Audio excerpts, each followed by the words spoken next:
Let's talk a little bit more about those specific currents, the eastern boundary currents and western boundary currents that I just talked about, because they have some specific properties, and they're things that we're probably familiar with but don't realize we're familiar with, and they're certainly things that affect our daily lives, or at least our climate and weather patterns and really our lifestyles on the east and west coast of the United States due to these different boundary currents. You recall that western boundary currents are those that occupy the western edge of the subtropical gyre. So the Kuroshio current and the Gulf Stream are the two best known and really the most well studied of the western boundary currents.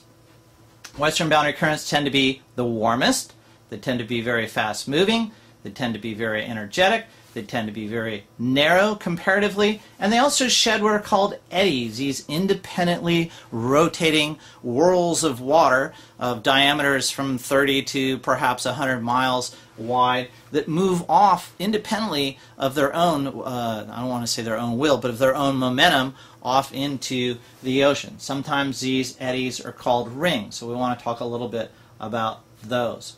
The Gulf Stream specifically extends from the tip of southern Florida to the coast of Newfoundland. It brings warm water from the equator up along the east coast of the United States. It is really the main reason why it's so humid in the summer along the east coast of the United States. It certainly moderates climate along the east coast of the United States. And as a boy growing up in West Palm Beach, Florida, and visiting the beaches in Palm Beach, Florida, you can actually see the Gulf Stream.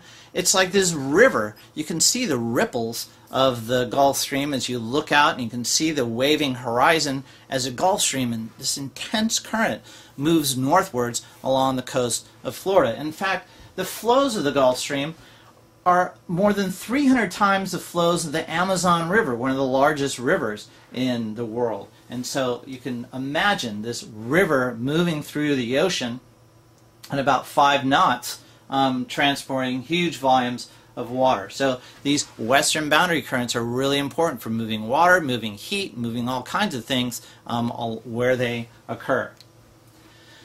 Well, one of the earliest people to recognize the importance of the Gulf Stream was Benjamin Franklin. And Benjamin Franklin is known for lots of different things, invented bifocals, he was a diplomat, all sorts of incredible things. This man was just sort of a genius and a jack of all trades and was involved in all kinds of things. He was even involved in a little bit of oceanography because in talking with his cousin, who was a whaling captain out of Nantucket, he realized that there was a major current that flows along the east coast of the United States. Now, at the time,